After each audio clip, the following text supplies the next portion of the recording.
Welcome back to Crit Hit Play. If you're joining us for the first time, I recommend you check out the first part of this series where we laid out the introduction. As we begin the body of this conversation, I believe it would be beneficial to outline some of the common types of criticisms as a foundation. The categories we'll be exploring are factual errors, elements that can cause confusion, and unimaginative storytelling. It is important to note that while they are grouped into three categories, certain criticisms might sometimes straddle categories depending on the context. However, our focus here is to discuss these criticisms in their most typical form, not the exception. The first category we'll be discussing is factual errors. Factual errors involve discrepancies or inconsistencies within the story that break the internal logic of the narrative. The first type of factual error is plot holes. Plot holes are inconsistencies in the storyline that go against the logic established by the narrative. Typically, these are of such a large degree that to address them would fundamentally change the story. One example of this could be in the 2018 movie Infinity War. Doctor Strange could have returned home from the alien vessel without Tony's help. Gotta turn the ship around. Yeah, now he wants to run. Great. I want to protect the stone. And I want you to thank me now. Go ahead, I'm listening. For what? Nearly blasting me into space? Who just saved your magical ass? Me. I seriously don't know how you fit your head into that helmet. Admit it. You should have ducked out when I told you to. I tried to bench you, you refused. Unlike everyone else in your life, I don't work for you. And due to that fact, we're now in a flying donut, billions of miles from Earth with no back. This ship is self-correcting its course. Things on autopilot. Can we control it? Fly us home? Stark. Yeah. Can you get us home? Yeah, I heard you. Another example of this would be in the 2015 Ant-Man movie, as shown by the channel How It Should Have Ended. You had an actual tank in your pocket, Dad. But it's Mission Impossible with ants. How do you carry that tank around anyway? If the mass stays the same, shouldn't that tank weigh like 60 tons? Oh, science, molecules, convenience. You understand what I'm saying. It is important to note that oftentimes items such as these will be explained away after the fact or through leaps of logic by the fans or the creators. But the point is that this category points towards discrepancies or inconsistencies with the story that breaks its internal logic. Items that, if they were addressed, would fundamentally force the piece of content to change. The next item is nitpicks. Nitpicks are minor details that, while not majorly affecting the plot, disrupt the story's internal consistency. It's important to note that most of the time, items that fall under a nitpick are small details. Unless there is a mountain of nitpicks, it's unlikely that they can be used to invalidate a piece of content. Even pieces of content that are widely accepted to be above average will have minor factual errors or inconsistencies with them, as demonstrated by these two clips from the channel What a Culture. But in one scene during the Two Towers, Legolas manages to do something that defies even his elven ability. As Aragorn screams for Legolas to bring him down, we see several shots of the elf prince drawing his bow before losing arrows into the orc. But the feathers used to fletch Legolas's arrows appear to change from brown-yellow to white between shots. What's more, the feathers are a completely different shape. On huge productions like this, it's someone's job to look out for continuity issues, but inevitably things slip through. During the final showdown on Mount Doom, Frodo gets a giant cut on the side of his face. But when he enters the mountain, the cut changes cheeks. The explanations for this is most likely down to the mixed shooting schedule. It was often the case that scenes from the same sequence were filmed at different times over the course of production, and in that time the makeup team simply forgot which cheek Frodo had injured. Again, in this item of nitpicks, the point is that they are factual errors to a piece of content, but they do not rise to the place of a hole in the story, meaning if they were addressed, and ideally they always would be, it would not fundamentally change the story. The next item we will be addressing is Deus Ex Machina. This term describes a sudden, unexpected solution to an insurmountable problem, often feeling contrived or unearned, especially if that same solution would have been beneficial previously in the content. There are a few times where you might want to use this tool. It is possible to use Deus Ex Machinas in a way that adds an element of surprise to keep your audience engaged. However, it's important to use this tool very sparingly. If you use it too often, it will lose its impact. It's also important to make sure that it is believable. If it comes out of nowhere or it doesn't make sense, it can make your story feel less engaging or believable.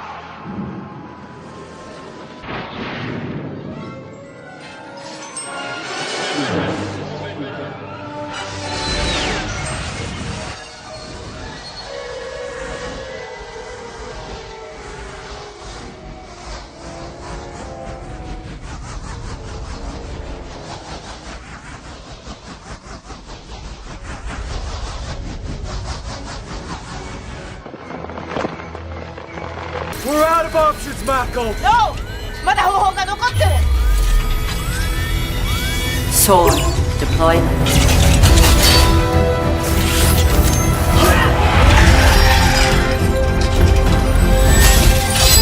これは私の家族のために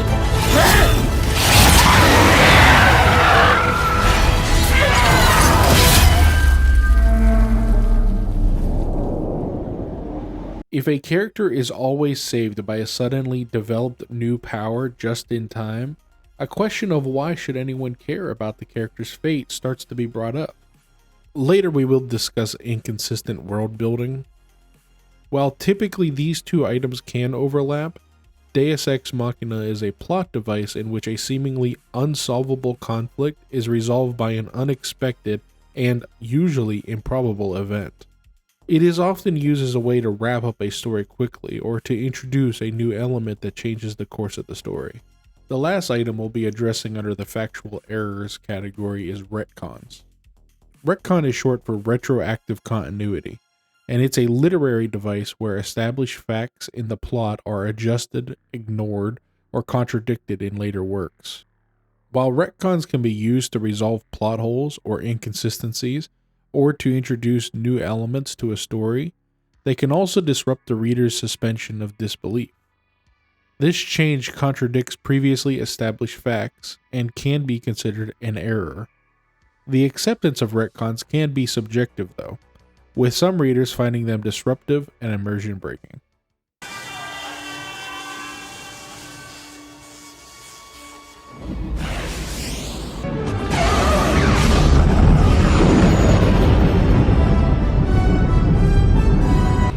The dark side of the Force is a pathway to many abilities some consider to be unnatural.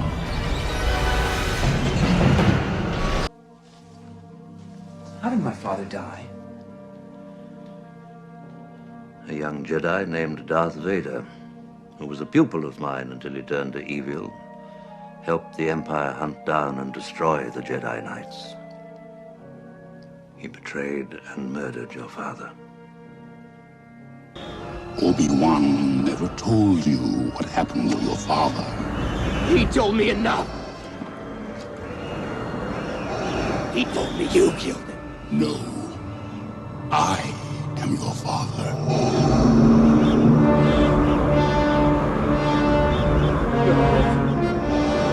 No. It's not true. That's impossible! Ultimately, whether or not to use a retcon is a decision that should be made on a case-by-case basis. If you do decide to use a retcon, it is important to do so in a way that is believable and does not disrupt the flow of the story. The next category we will talk about is elements that can cause confusion. Elements that can cause confusion can make the story difficult to follow or understand. Typically, the items in this section will have both good and bad examples because it's mainly about how big, how well executed, and how well introduced they are. To begin this category, we will talk about red herrings. These are misleading clues or distractions intended to lead the audience astray. These can be done purposefully for good storytelling, or they can be used incorrectly. I don't understand. What happened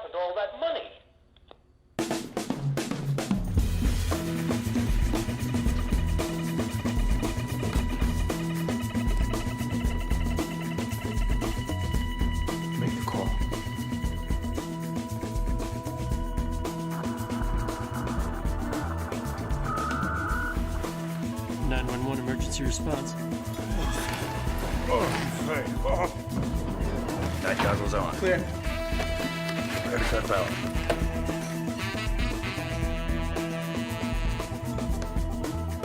Breaching elevator doors now. We have 2 guards, bound, unconscious. Wait a minute. Guys, someone's here! Someone's here! Take him down, now! I got him!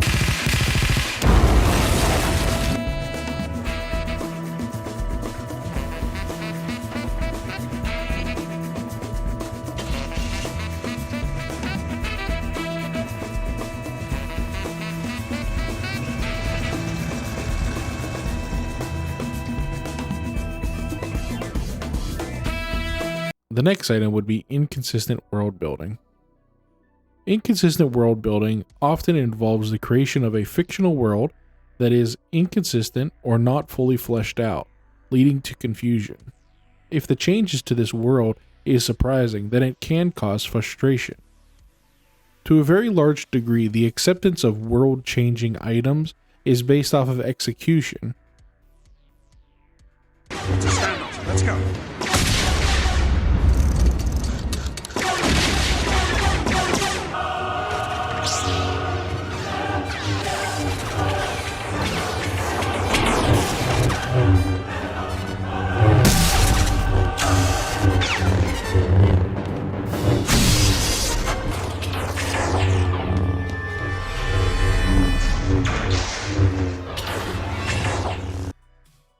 It is important to note that not all inaccurate world building is bad. In fact, some authors use inaccurate world building to create a sense of mystery or wonder. However, if the inaccurate world building is too jarring or inconsistent, it can break the reader's suspension of disbelief and make it difficult to enjoy the story. The next item we will talk about is out-of-character moments. These occur when a character behaves in a way inconsistent with their established personality or motivations. It is the name of your true self you've only forgotten. I know there is good in you. The Emperor hasn't driven it from you fully. That was why you couldn't destroy me. That's why you won't bring me to your Emperor now. I must obey my master. I will not turn, and you'll be forced to kill me.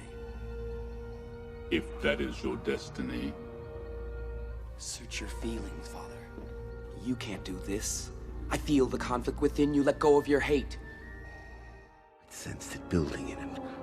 I'd seen it in moments during his training. And I was left with shame. And with consequence.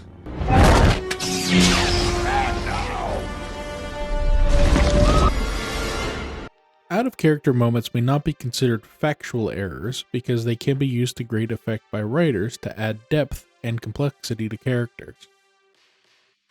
For example, if a character who is usually loyal and faithful suddenly acts disloyal, this could be a sign that they are struggling with inner turmoil.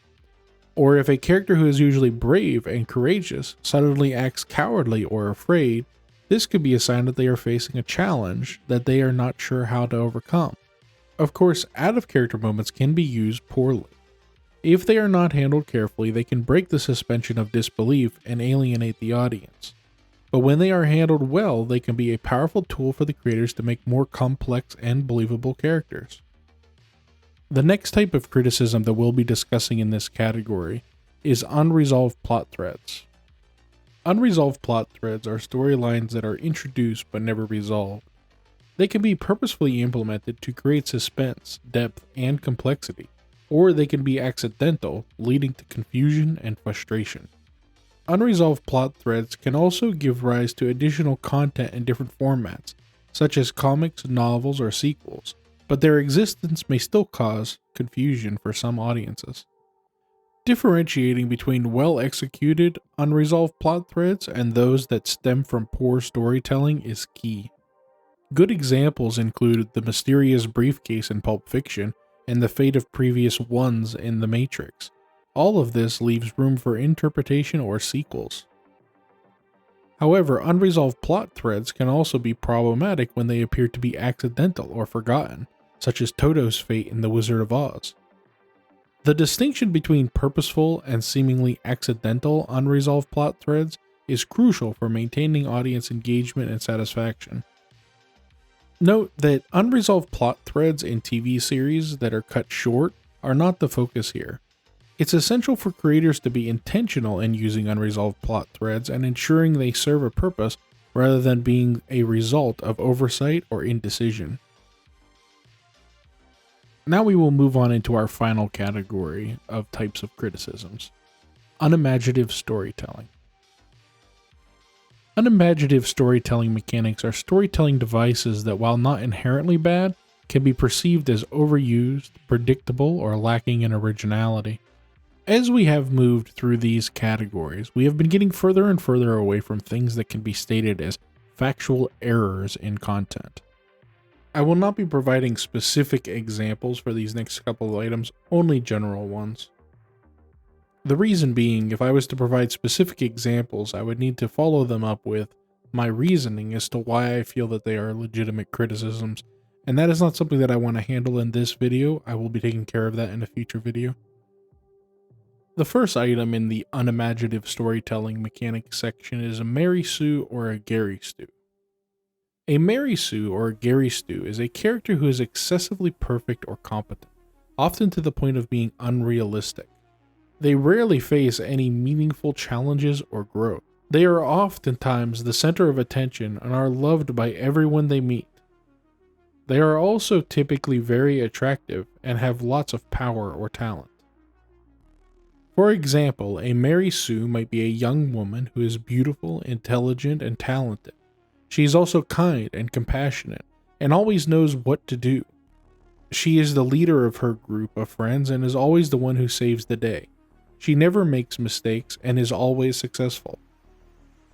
A Gary Stu is the male equivalent of a Mary Sue. He is handsome, strong, and intelligent. He is also kind, compassionate, and always knows what to do. He is the leader of his group of friends and is always the one who saves the day. He never makes mistakes and is always successful. Mary Sues and Gary Stus can be frustrating for readers because they are unrealistic and often take away from the story. They can also be boring because they never face any challenges or growth as characters. The next item is wish fulfillment. Wish fulfillment is a literary device that involves elements that serve to fulfill the fantasies or desires of the creator or audience. It is often used in stories to create a sense of escapism and to make the reader feel good. However, wish fulfillment can also be used to make the story less credible or deep. For example, a character might consistently succeed without any real effort or struggle. This would be an example of wish fulfillment because it allows the reader to imagine themselves in the character's shoes and to experience the feeling of success without having to work at it. However, it also makes the character less believable and the story less engaging. Another example of wish fulfillment is when a character is given everything they could ever want without having to earn it. This could include things like wealth, power, beauty, or love. While it may be satisfying for the reader to see the character get what they want, it also makes the story less realistic and less believable. Wish fulfillment can be a useful tool for writers, but it's important to use it sparingly. Too much wish fulfillment can make a story less credible and less engaging. It is important to find a balance between wish fulfillment and realism in order to create a story that is both entertaining and believable. The next item under unimaginative story mechanics is cliches. A cliche is an overused trope or element that has become predictable due to its frequent use in storytelling. For instance, the damsel in distress is a well-known cliche. This specific trope typically involves a young, attractive woman who is kidnapped or otherwise put in danger by a villain. The hero of the story then has to rescue her, usually by defeating the villain in battle. Cliches can be used effectively in storytelling, but they can also be overused and become boring. The last item I'm going to point out under unimaginative storytelling mechanics is a plot convenience. A plot convenience is an element that is conveniently arranged just to advance the plot, often sacrificing logical progression. Plot conveniences can be used effectively in storytelling, but they can also be overused and become frustrating for audiences. It is important for the writer to use plot conveniences sparingly and to make sure that they are used in a way that is believable and does not take away from the story.